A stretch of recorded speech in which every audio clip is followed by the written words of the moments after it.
Thanks for tuning in to this week's chapter of an Armeo on the Brink. I'm Rosemary Armeo.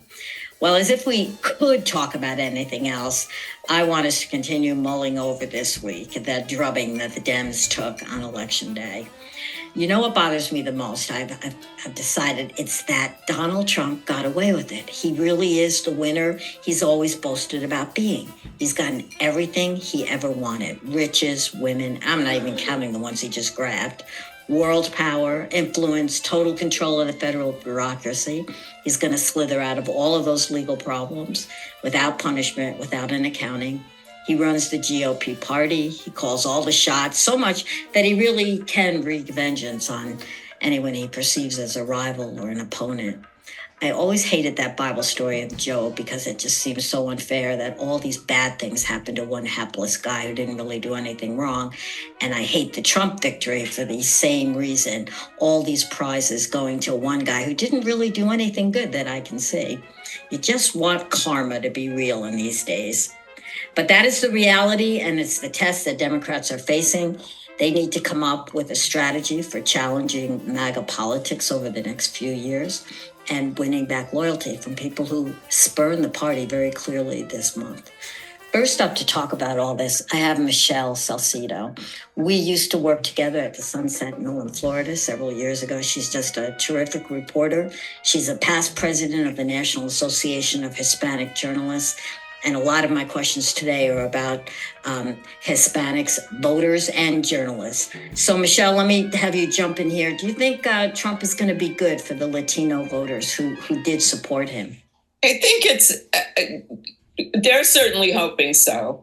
I certainly hope so.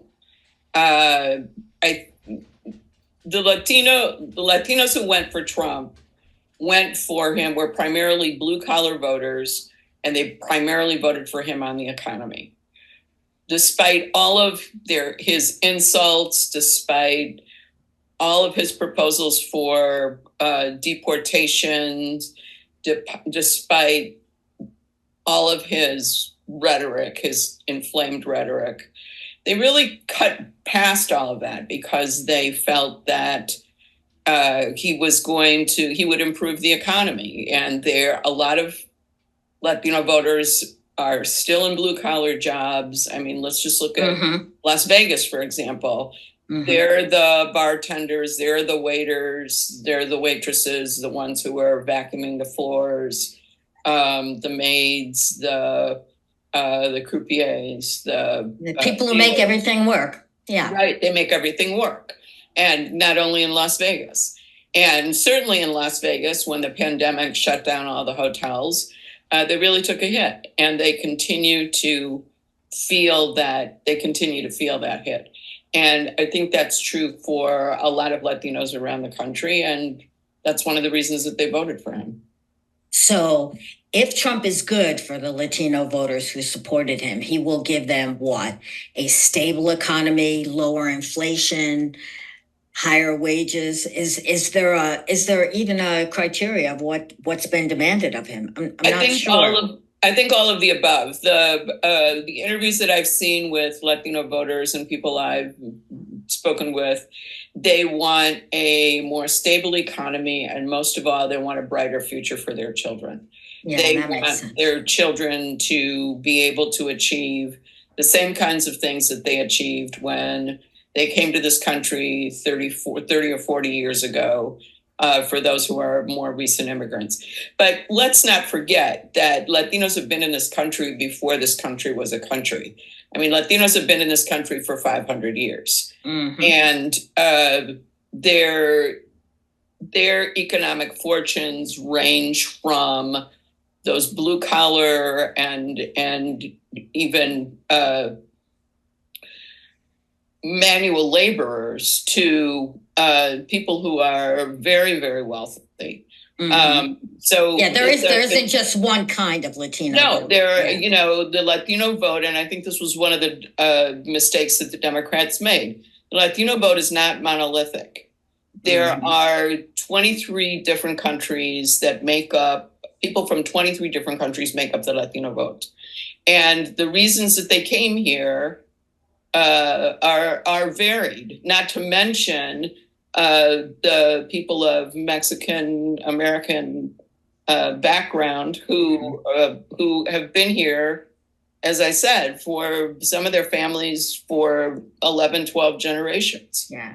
Go ahead. I'm sorry, I'm interrupting. No. So sort of depending on where they're from and the circumstances they came from, the Cuban interests many of whom fled communism, are going to be very different from the Panamanians who have come up here, or the Mayans who are coming up from Guatemala and El Salvador, who are leaving because of climate change and because they're being forced off of their land because the government has decided to encourage palm oil production, and the palm oil growers have cut off the water to their lands, making it impossible for them to survive.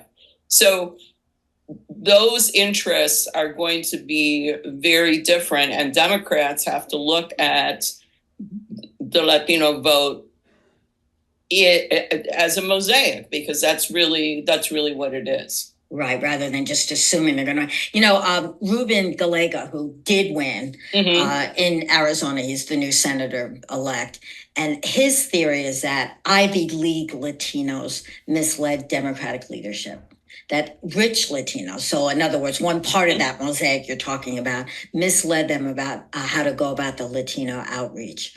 And so Dems missed the whole idea of I got to talk to you like a working class person. Exactly, or I have to talk to you at all.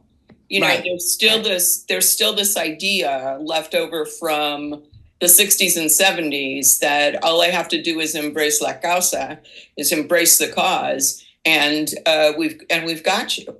Right, and that's because why would you possibly vote for Donald Trump, who has called Mexicans rapists and gang members, who's called Puerto Ricans garbage? But even asking you this question, I feel like the privileged white woman saying you Latinos should be really upset with Donald Trump for talking about you that way. They overlooked it. The voters overlooked it as a group. I've actually seen interviews with an interview with a young Latino on NBC News, who said, "I like the fact that he speaks his mind." Oh. So it's not even so they completely looked past it. It was really a case of sticks and stones. And what are you do you have the power to do? You can call me whatever you want. I mean, I don't want to say that we're used to it, but it's not the first time that people have heard this. The analysis of what went wrong and what to do about it. My podcast is not the only thing to take it up. And one of them that I've listened to was that Harris's people use Latinx. They use that terminology, and many Latinos don't like or don't identify with it, and words matter. And my thought was, okay, that makes sense. You shouldn't be using a name that the people themselves are not referring to themselves by. But how come Latinx is so offensive and rapists, drug dealers, and garbage were not? Why did that get overlooked? Because Latinx strikes at the heart of the Spanish language, right? Latinos are Latinos and Latinas because the language is gendered. And you could argue, and I know that a lot of non-binary Latinos are going to take offense at this, and non-binary people may take offense at this, but the fact of the matter is it has more to do with a respect for the language than it has to do with including and then it has to do with inclusion. And it's also kind of a sterile term. I mean, it comes out of academia as opposed to organically out of the community. Right. I do see it. No, I it's not that I don't see Latinx as possibly offensive. It's just that it's so much less offensive to my white ears than garbage and rapist. No, I understand. I'm not sure that people voted against. I don't know how true that assumption is. I don't know. I didn't see it on any of the exit polls. I do know that Pew did a survey, I think a couple of years ago now, And I think they Yes. found that it was 3% of Latinos who embraced Right. Latinx, and everybody else was like, what? Yeah. It just didn't. Michelle is referring to the Pew Research Foundation that did this Exactly, to the public to research. the Pew Hispanic Center. Yeah. And then I think they redid that survey a year or two later, and they found that it had increased to 4% of acceptance.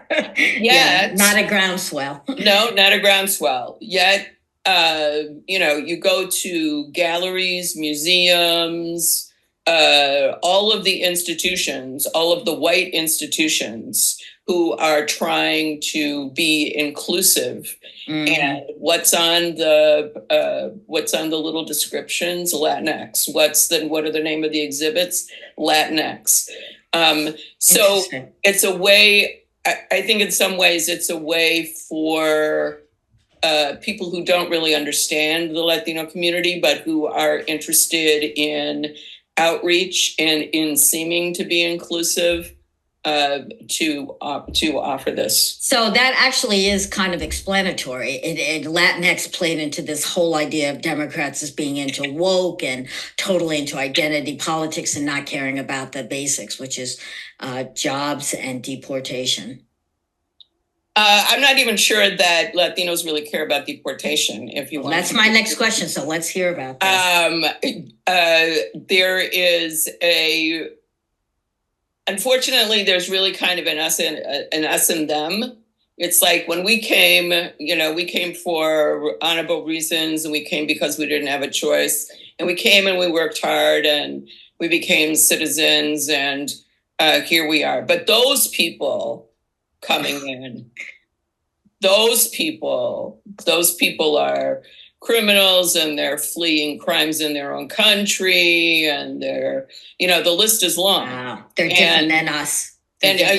So there is a real us and them, even among families that are mixed. In other words, where the kids may have been born in the United States and have U.S. citizenship, but maybe not so much their parents or an uncle or a grandparent or a relative.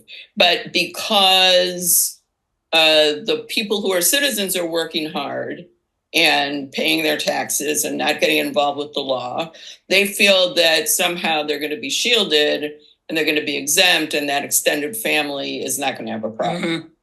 So there's a little bit of disconnect on a couple of different levels. That's interesting. As to what may happen. On the other hand, Michelle, I know that you care about deportations. I do very much.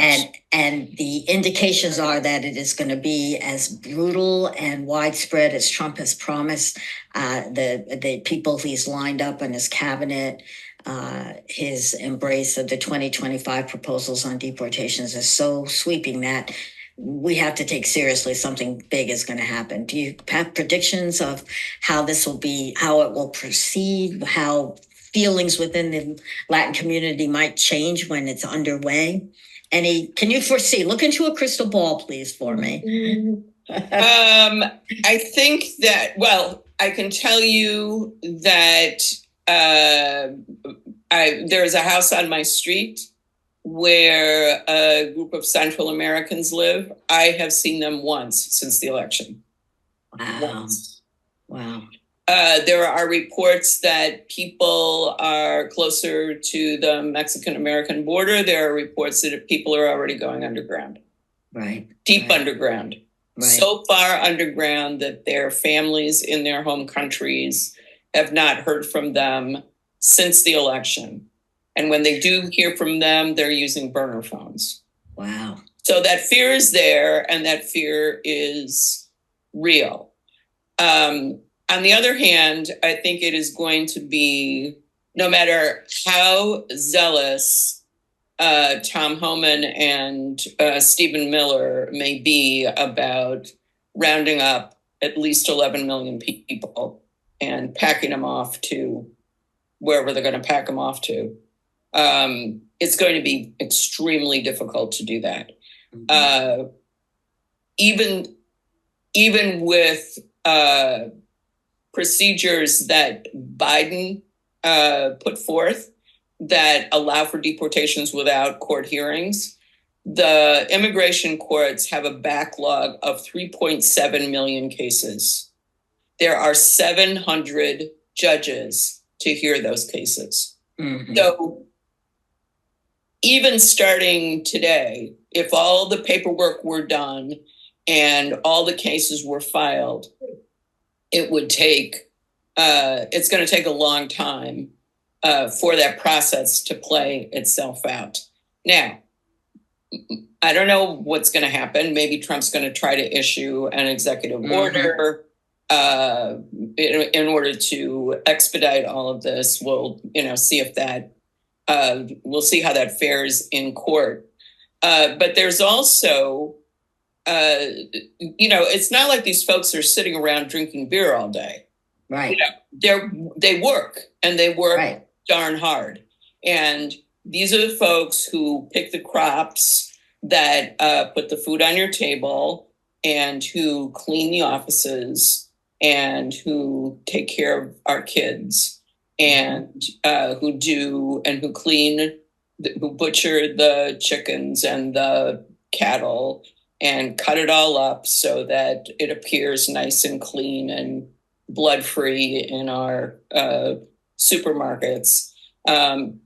The National Immigration Forum is reporting that labor loss from the deportations would, quote, and this appeared in the El Paso Times, would kneecap businesses, and it would cost them $150 billion to remove those 11 million immigrants. The American Immigration Council puts those deportation costs at 3 times that, at $315 billion.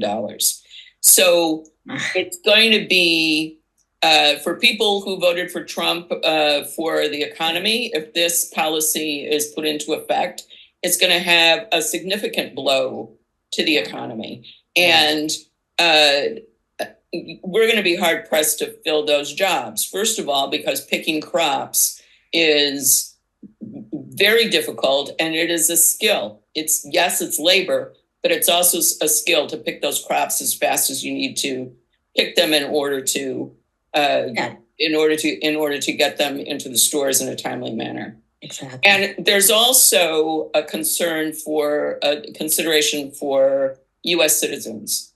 So in the 1930s, there were large-scale deportations as well. 60% of those who were deported were actually U.S. citizens. So it's not like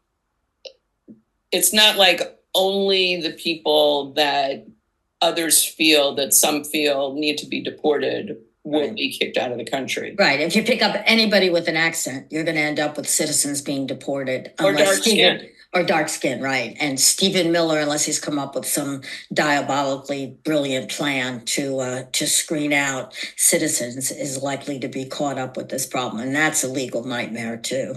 But then there's also, there are estimated 4.4 million kids who are in mixed status households. Really? Yeah. Right? So those kids come home from school, their parent has been picked up and rounded up and deported. What happens to those kids? They become wards of the state. And now we've got an additional tax burden to care for those children. I mean, did we learn nothing from the family separation policy at the apparently not. You have Trump administration. You have Thomas Homan back in office, and he's saying that it may be necessary again to separate families. So I don't think morally they have any problem with it. Financially, it could be something different. So.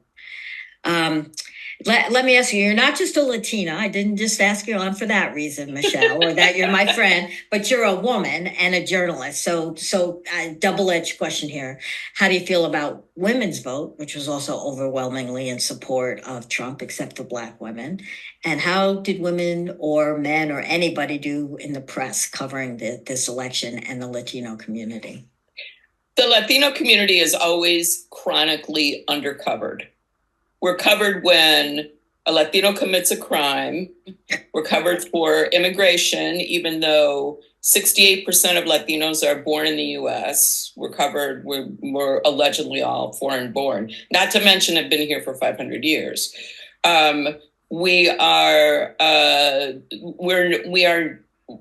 sometimes included as experts, depending on who's writing the story and how they're writing the story. So we're really pretty invisible despite everything.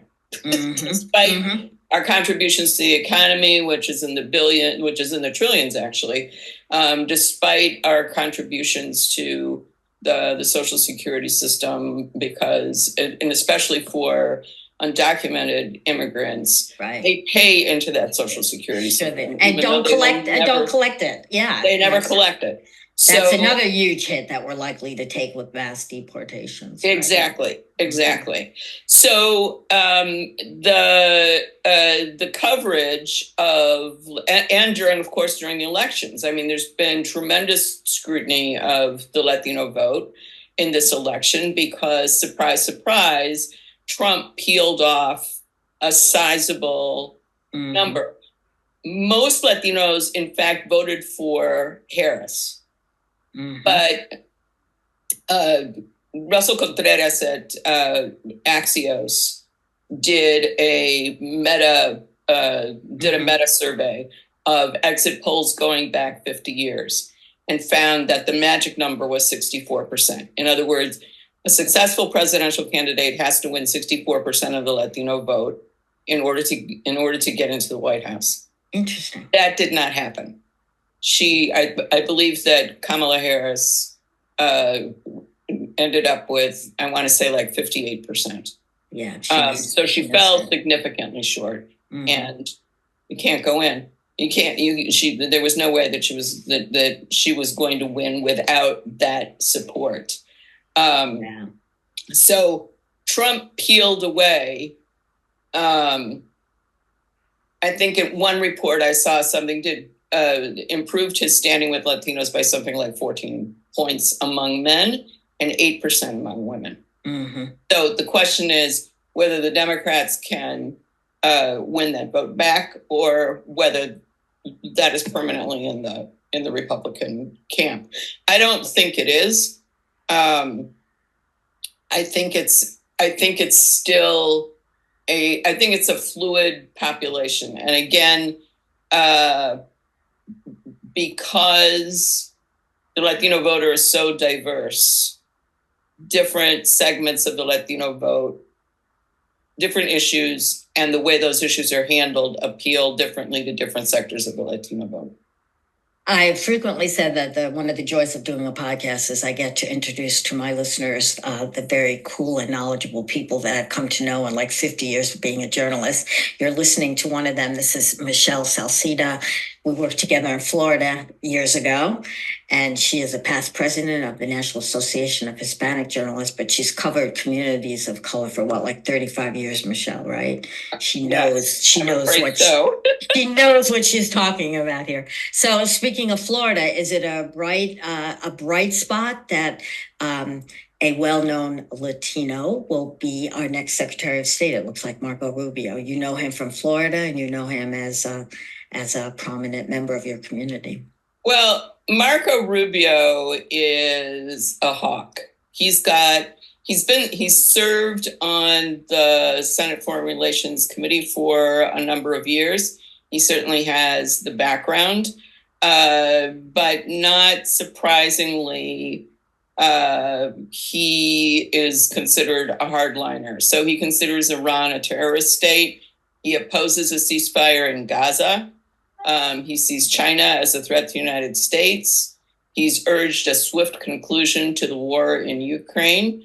Some say he's quietly driven policy in Latin America, but I mean, what is the policy in Latin America? So ignore it until there's a big crisis. I'm not sure that's something he'll actually want to take credit for, playing on the big stage. That's interesting. There are the New York Times or the Post today, I don't remember which, had a big story about how this bodes well for a coherent and steady policy between the United States and countries in Latin America. You're not seeing that. I think that remains to be seen. I mean, traditionally, there's sort of a push-pull in Latin America because the policies that we've had have been very much tied to the Cold War. They've been very anti-communistic in order to contain Cuba. That was thought to be the way to go. But I don't see, I think that, and this is strictly my opinion, if we had responsible policy in Latin America, we would not be seeing the wave of immigration that we see. Absolutely. And that has to be addressed. It's going to require tremendous resources that I'm not sure Senator Rubio and soon to be Secretary of State Rubio is prepared to argue for. Yeah, it feels to me like his first duty will be to soften up Latin American states so they take back people we're deporting. That seems like it'll be his biggest charm. Yeah. Okay, you're listening to Michele Salcedo. She's a journalist of longstanding, past president of the National Association of Hispanic Journalists. And my last question for you, Michele, is this one. Okay, the Dems fell down in the job, very obviously, this year. What do they have to do to get back, not just some of the Latino vote, but as much as they've had in the past, the great majority? What do they have to do? Well, I think they have to recognize that Latinos are not monolithic. They can't rely on the civil rights victories of 50 years ago in order to attract the Latino vote. Gen Zers, very little about Latino civil rights and Latino history is taught in the schools. In fact, in Tucson, where they had a very successful Chicano studies program, they were sued by state Republican lawmakers and sued successfully in order to suspend that program. So younger people really have no idea beyond Cesar Chavez and Dolores Huerta, and I'm not sure they even are sure what they did. Yeah. They don't really know who our civil rights leaders are. They don't know the gains that have been made. They don't know the Democratic Party's connection to those gains. And I would also say the Democrats have to acknowledge that 68% of the Latinos in this country are U.S. born, and they're long-standing here in the United States. They have to stop throwing money into ads in Spanish language media, because most voters are either bilingual or English dominant. They have to go beyond, we're down with La Causa. They have to go beyond the Latino civil rights organizations, right. Who say, oh, everything's okay. Everything's good. We're all good. We're not good. Clearly, we're not good. And the result was in this election that the GOP, by chance, reaped the benefit of that inattention or misguided attention to the Latino voters. The GOP has adopted a lot of Democratic stances from 40 years ago, such they're against free trade, they support tariffs, and the working class kind of heard, oh, yeah, we're against free trade because it took our jobs. Right. And we're against tariffs because it's taken other jobs. This is something that we should support. And so in their mind, Republicans are making proposals that are in their interests. And those proposals were very specific. Unfortunately, Kamala Harris didn't really have anything to counter that, anything specific. So there was nothing that working class Latino voters could hang their hats on and could say, this is a reasonable alternative to go into to vote for her. Trump said crime is up. People fell for that. And the bottom line is the Democrats failed to tap into feelings. They had these very vague proposals and Barack Obama. Feelings of joy. Feelings of joy, exactly. Mm-hmm. And when people were not feeling so joyful. And Barack Obama went out and lectured Black men about it's your duty to vote for Kamala Harris. You have to vote for Kamala Harris, which sounded like here's this college-educated Harvard guy who's lecturing us on what we need to do when we're scrambling in the streets to try to keep a roof over our head and food on the table for our families. So I think that Axios's Russell Contreras said something that I found very on point. If the consultants can micro-target white people in swing states in order to peel off a vote here and a vote there, why can't they do that with people of color? Why can't they do that with Latinos? Why can't they do that with Blacks? Why can't they do that with working class voters in order to rebuild that coalition? Absolutely. So Dems are going to have to blow up their past practices. They're going to have to do more micro-targeting. And maybe they're going to hear, the consultants and pollsters are going to hear something they don't want to hear. But it's the reality. Mm-hmm. And they're going to have to adjust that. Michele, I want to thank you very much for your time and your insights. And I want to elicit a promise from you that you'll come back on. I suspect that we're going to have more to talk about once this Trump administration gets into place and we start seeing some of the policies they are promising. Thank you for inviting me, Rosemary. It was a pleasure. Okay, thank you.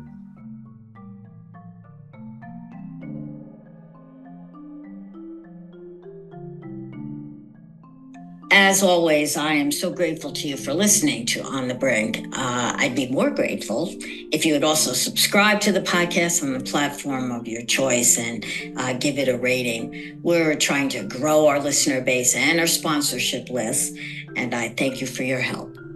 Some of the sponsors I want to highlight this week include Embellish Boutique in Latham. That's Embellish, Bellish. You can find them on Facebook, and you will see there, or if you go in person to their Latham store, really beautiful women's fashions, jewelry and accessories. None of it is extravagantly priced, which is part of the beauty. I also have to mention that Ona Papagiorgio of Peacock Pottery, a longtime sponsor, will be this weekend, November 23rd and 24th at Pat's Barn in Rensselaer Tech Park. She's going to be one of the featured artists in the Collar City Clay Guild Show. Go and check out her adorable fish mugs. I want one of those. Next up on the Brink, we have Ryan Horstmyer. He is a long time activist for Democrats in upstate New York, which is very red. You may have heard that. What this is a roundabout way of saying that Ryan knows about losing to Republicans. He's had some experience with that. And I've asked him on to talk about responding to a defeat. Ryan has volunteered on Democratic political campaigns for like 24 years. He knows a little bit about Democrats and organizing. And so with that background, what happened, Ryan? Well, first, thank you. This is a pleasure. It's my first podcast interview ever. I don't know if this will be a habit, but I am honored to be here. First, I don't want to go far into this without first saying that it's a very big disappointment that for the second time in 8 years, a woman, a major party candidate for president, has lost, particularly to Donald Trump. And it is, especially in light of the Dobbs decision, I was surprised that especially some of the more heart-wrenching stories about women in emergency situations did not persuade enough folks to just move on from the Trumpism and the MAGA movement. And I hope that folks stay indignant about what's going on and stay motivated, because while that was not decisive this time, we saw that it was decisive 2 years ago in the midterm election. So I just think it needs to be said, and it's a very big disappointment, because it's hard to say that gender did not have a role. I'm not saying it was Didn't have a big enough role. I'm disappointed and upset. In a positive way, sure. Did not have did not, women broke for Trump overall. Yeah. Other than black women broke for Trump. And, I think, I think folks have to stay engaged because it was decisive 2 years ago. And, but it's, I can't imagine, having to just actually think of these issues in real personal terms. I can't, but I think we have to acknowledge that, folks say, oh, don't go down that road. Don't go down the road of blaming or pointing fingers. And it's just a reality, I think, that we have to deal with that. There are a lot of folks in this country, and there are probably some folks, a good number, unfortunately, in my party who won't fill in the circle for a female candidate in this day and age. You see sexism as a misogyny as a big reason for this loss. That's taken away. You hear comments from folks about female candidates that are gender-based, and you wonder why would those things even be mentioned if they were not relevant to anything going on in their mind about the candidate. So you disagree, Ryan, with the analysis that forget talking about bigotry or misogyny. This was about the economy and immigration, and the Republicans knew that, the Democrats did not. No, I think I'm going to get to that. I think the economy always trumps everything else. I will get to that. But I think it's important because it's such a personal loss, I think, for so many people, and the disappointment, speaking to family members, my wife included, that, this is, folks are taking this hard, and can't imagine that we're still dealing with these. That doesn't seem that we're ready as a country to even fix the most basic of problems with the healthcare crisis after Dobbs, which is women having to wait in a parking lot and, hemorrhage and get sick enough to get help. Yeah. And I think it's important to not forget that and to not be shy about saying those things and to keep pushing those issues, because, in any advocacy and any social change, you just can't go away. You can't shy away from saying these things. So I wanted to lead with that because I just thought it's so important just to say and to acknowledge and to not just poo-poo. It can't be. And, I didn't want to go much further than that. But I think what happened. That's fair, because most of the analysis that I've read in the past few days since the election has all been about give this up. The Trump victory showed that. Yeah, you've read that too. That we have to just give that up. A lot about that for me. Yeah, good. You just don't give up. I mean, I'll get to that in a bit. Coming from Colony and working on races, that's going to be a theme here. But I think the two biggest issues here in the race were, I have to sadly say that on President Biden's part, it was probably one of the biggest failures of political leadership of my lifetime, in the Democratic Party, to hang on to the position, to not clear the way for a full primary, over a year and a half ago, really. President, I think Obama, when he ran in 2008, he declared in February of 2007. And a lot of folks declared around that time. It takes a long time for the country, for the party, for a lot of people to get used to candidates. And while she was vice president for this full term, there's nothing like the exposure of a presidential campaign or any campaign really to get a candidate known and people comfortable with them. So I think that was a big disappointment. The nice thing is we have another shot at that in 2028. The other issue is, the economy was just, I think, clearly the most important factor and most decisive factor in the race, for sure. Inflation was generationally high. People, even my wife and I think we have steady, solid incomes. The changes in the grocery bill were notable and prompted changes with things. And I can only imagine how many Americans had to each week worry about overdrafting or adding to a credit card balance that wasn't zeroed out every month, but things kept maybe getting worse for some people. And that economic anxiety is, no matter what we read in the newspaper about social issues or foreign policy issues, that feeling of economic, we're talking about going into the abyss. I mean, those feelings of economic, risk and trouble, they trump everything. So okay, Ryan, we don't disagree on this. Everyone. No. I mean, it was Democrats who coined the expression, "It's the economy, stupid." We know this. Yeah. So why could we not counter this? Why could we not get across that we were trying to deal with inflation and that Donald Trump is nobody who's going to do any better with it? That message never came across, and that is not the failure of well, maybe it is a failure. You tell me, of Kamala Harris or of her minions, of the party I don't think it's structure. hers. Yeah, I mean, I at the end of the day, the buck stops with the president, and I think Ested Herndon with New York Times, I've listened to him talk about this race, and I think it's pretty simple in that, the president,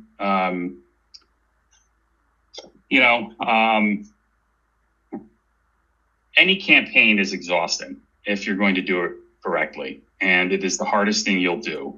I've never run a marathon, but I've run for office, and it's really hard. And if it's done correctly, and you run always like you're down, and you just use every bit of energy you have, and you don't stop, and it's an ongoing process.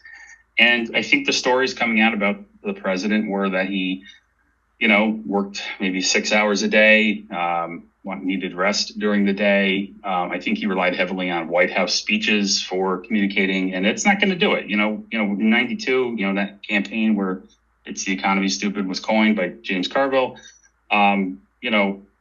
What else did we hear from then candidate Governor Clinton, which was, "I feel your pain." Mm-hmm. People I don't think anybody really felt that. And this is strange because I think a lot of people, I think the president has certainly bona fides on these issues, has credibility, I should say, rather, on economic challenge. I mean, he told a story often about how his father had lost a job, had to move to Delaware, and that things were going to be okay. And it made him anxious as a kid.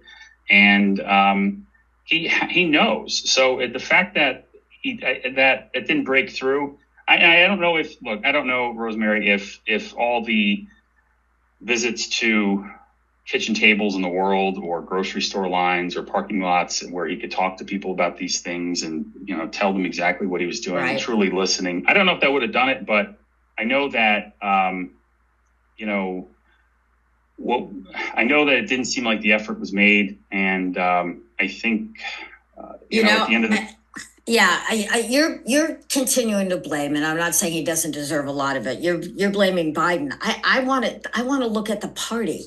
The party had, Sure. And I was one of those workers. He is the head of the party, so yeah, I get it. Yep. But the Democratic Party had a great ground game. Well, friends of mine were canvassing all over Pennsylvania. I wrote 1 billion postcards and letters. We had parties. There were lawn signs. Kamala had the ground game. And yet Trump won because, once again, he went to social media in a way it had not been used before in an election. He went to streaming services. He did his 3 hours, and so did Vance did the 3 hours on Joe Rogan. And Kamala blew it off. I mean, she wanted him to come to her because she was busy. Come on. Who gets the blame for that? Besides Kamala, she's paying a high price. Shouldn't someone's head at the DNC roll? I mean, I don't know the circumstances of that. I mean, if somebody had a clear 3-hour block of time where she could have shown up in Austin to visit this man. I mean, today, right? I mean, podcasting is, well, its own massive form of media, and it's it's kind of related to the old saying, "Don't fight somebody who buys ink by the barrel," but don't ignore somebody who has a podcast audience in the millions and millions. So, if somebody looked at that pitch and let it sail through when they had the time to do it, that's inexcusable. I can't imagine what they were doing instead that they couldn't make the time. Yeah, I mean, and she had a. It's not like this was a 2-week campaign. She didn't have a lot of time, but I think there was time, and I don't know what the decision was there. And that you don't pass up a chance for the exposure. People need to get to know the candidate, and I think it's with a lack of familiarity with the vice president. I don't blame her. Again, the president should have gotten out a long time ago, given her a chance to run up to this thing. Barack Obama's first campaign for president. People think it was probably just have this memory of him being the change candidate, and the Iraq War might have been dominating for some people. But there was just a lot of legwork and groundwork that went into not necessarily door knocking, but a lot of effort and time and planning over months and months, and really essentially at the end of the years to plan for that. And she didn't stand a chance. And Trump too has had he's been preparing for this run. Yep. For the last 4 years, if not the last 8 years, he's been preparing to run again. So there's no question. But what do the Democrats do now? How do they win back working class voters and boys and men who have now turned apparently to Trump, if not to the Republican Party? How do you win them back?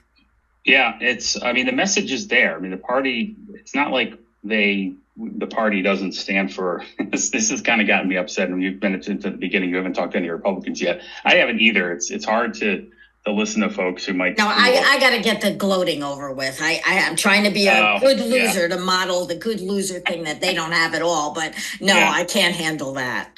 I can give you tips on being a good loser, but with these racist. But you can, I think. The economic message is there. The Democrats, it hurts to hear people say, oh, they're just not in touch with the working people anymore and all that. And I struggle to listen to that and hear it, because I know substantively, it wasn't our party that blocked the minimum wage. Maybe a couple senators who turned out not to be Democrats. Let's be clear. Kirsten Sinema, Joe Manchin, at the end of the day, are no longer Democrats. So to say that the Democrats thwarted that, well, those are two independent members of Congress right now. They showed their two colors. No good Democrat leaves the party in a huff. And I think we need to remember that the votes for the Democrats, if it were up to them, the minimum wage would have been raised and a whole host of other issues would have been accomplished. But we have these, unfortunately, these built-in, electoral college, the Senate, 6-year terms there that make it difficult to turn the country on a dime. A lot of built-in institutional challenges, and a large segment of the country is very socially conservative, and all the economic messaging in the world is not going to deliver votes in Congress tomorrow to get these things done. That said, we still have the message. I think it's tough. It's kind of related. So what do we do now as a party? What has to happen with the party? And also, how does the party operate as a minority party again? Those are, they're related. They're related, of course. Trump is going to, his vice president supports raising the minimum wage. Actually, J.D. Vance supports boosting it, not to $15 an hour, but I think it was like $11 an hour. So I wouldn't be surprised if the Republicans agree to a raise while their president, the Trump administration is in office, and the Democrats are going to have to vote for that. And J.D. Vance in 4 years as a candidate for president is going to come back and say, look what I got done. These are things that the Republicans are not going to be, shameless. I'm not sure if it's the word, but, the party of economic conservatism is going to probably surprise the Democrats in some ways that are going to make the Democrats uncomfortable. But I think that, it's going to be tough. I think for the Democrats to, we can't. I'm nervous about taking the same oppositional approach the Democrats took during the first Trump term, even though I agree, strongly with their oversight of his activity with Ukraine, with with what he did with Russia, of course, January 6th. I'm just still completely. It's very hard to accept this loss because specifically of that day and what that meant, and what happened. But it's the Democrats are going to have to stick to their guns and dig in. They almost kept the House, so there's a lot of. I think we have to look at the positives. There are a few close races in the House. Things could have broken our way there, and that would have been a very good thing for the party.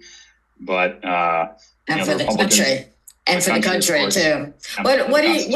how do you address the idea that the Democrats also lost because while not emphasizing the economy enough, they pushed trans rights and other woke issues down people's throats? There was a reaction against that. Do we give up on those?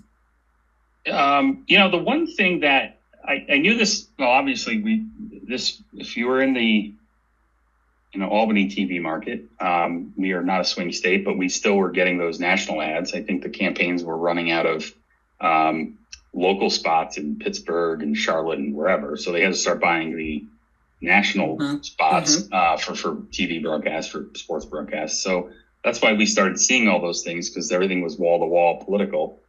And there was that one commercial, of course, that ran constantly up here about Kamala Harris supporting transition surgeries, gender transition surgeries for prisoners. And, I know the campaign tried to walk that back or say it wasn't a priority, it's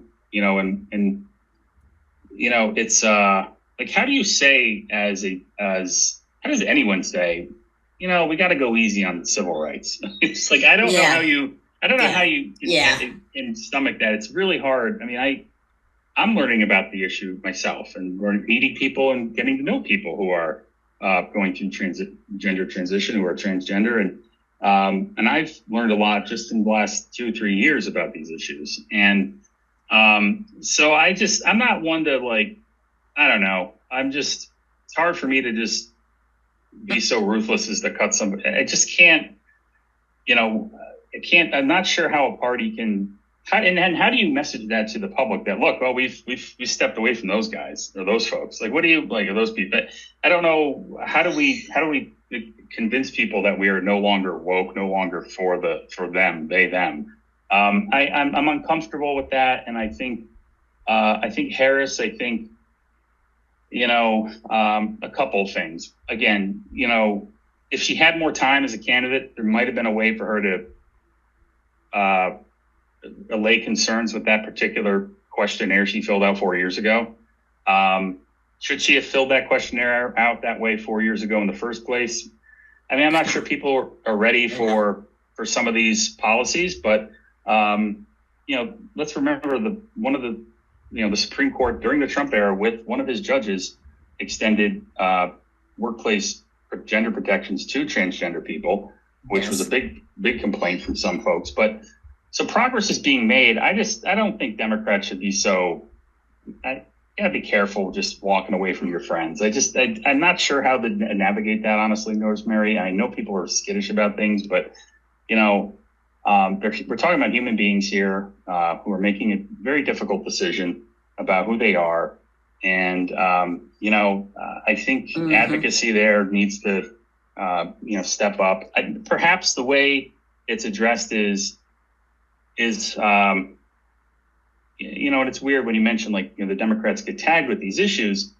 I don't really, other than that one particular issue with the questionnaire, I don't know, I don't know where that always comes from, that analysis, because of that assessment, because it's not something you see in Congress or in that Senator Schumer or Leader Jeffries pushing, or even President Biden in some ways. I know that there's efforts being made on civil rights that may make folks uncomfortable. I just don't know though how you walk away from that. I think it looks diversity and inclusion suddenly became controversial. Saying slavery was bad became controversial in this election. For those of you just tuning in, we're listening to Ryan Horstmyer. Sorry, I'm messing up your name. Horstmyer, who was a longtime Democratic activist and official in areas like Colony that are sort of red, very Republican. And he's purple, blue, light blue, but definitely not deep blue. They have not been easy jobs, and we're running out of time. I appreciate this. I have one last question for you. You tease this. How should Democrats act to be good losers, to do what Republicans did not do 4 years ago? Yeah, no, I mean that we lost the election. That was very convincing loss. Yeah, definite. There's no question about it. and for as reprehensible, really, the January 6th campaign was, we can't be like the other guy.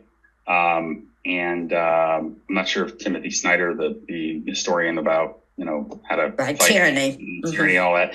I think he might have referred to address this issue, perhaps maybe not directly, but you can't change who you are. You have to stick with it. We have to have faith that the Constitution is still going to hang together. I've said several times since this election has ended and during the race when it looked tough, thank God for the 22nd Amendment. And really, I think it was Eisenhower era Republicans who pushed that issue, who made sure that we have 2 terms for the president, no more.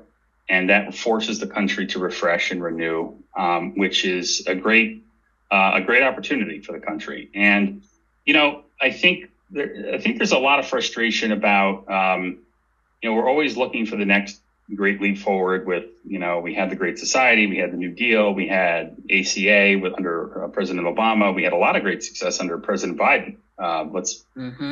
Legislatively, he was one of the Trump will take greats. all the credit for it now. Well, that or he'll undo the great things that we couldn't protect now. But I think we're all hoping for that. The stars have to align in a pretty in a unique way for that to happen.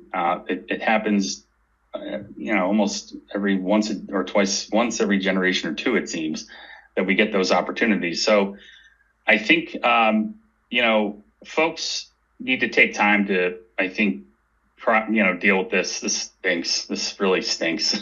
It's not fun to lose, but look, I've been through my share of losses in Colony.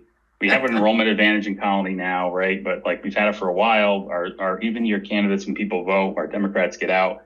The local races are tougher. But you just have to, take your time, your off season, and you kind of heal up and you rest, and then you just get back at it, and you find new people. We, I think, have to find opportunities for change and progress wherever we can find them, locally, statewide, or nationally.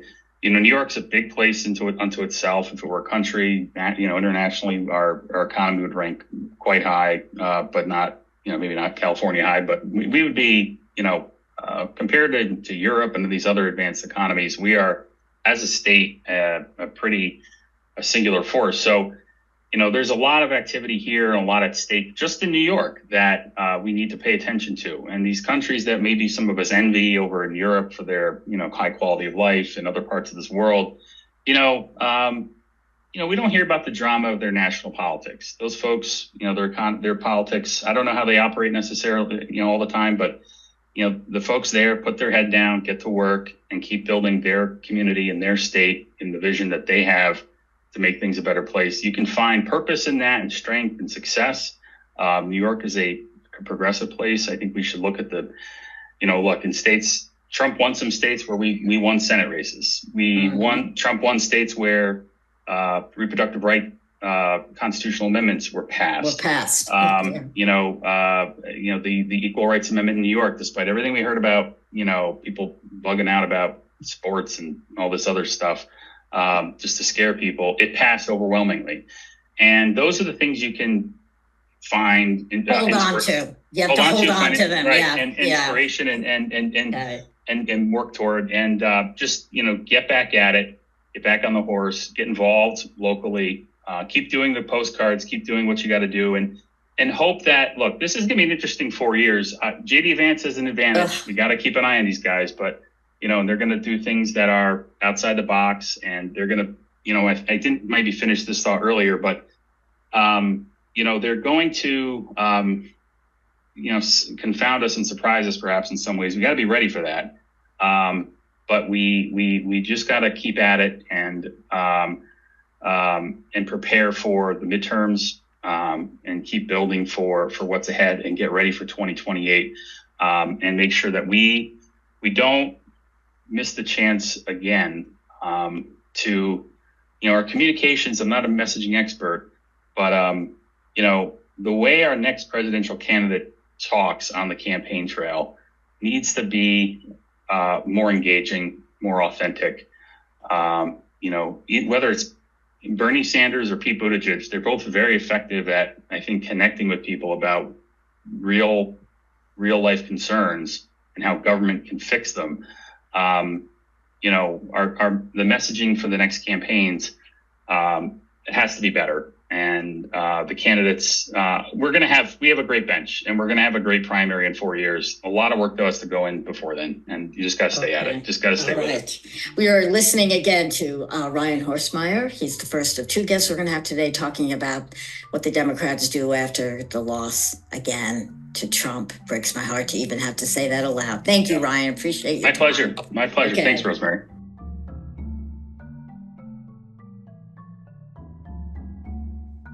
We're going to end this chapter, as we do most of them, with a toast. I want to raise my glass to losing with grace, as Democrats have done this year and Republicans did not do 4 years ago. This is not easy. Dems are deeply disappointed, very worried about the future, really not optimistic, heartsick, all of these things. But they still have respected the norms of a peaceful transfer of power, and that's a start. I now am looking to the party to get to work, repairing relations with Latinos and other disaffected groups, and coming up with a legal and political strategy that's logical and effective and will make for a sustained opposition to the coming Trump excesses. And if this doesn't happen, then we're going to have to get serious about that holy grail of U.S. politics, a third party that can actually win.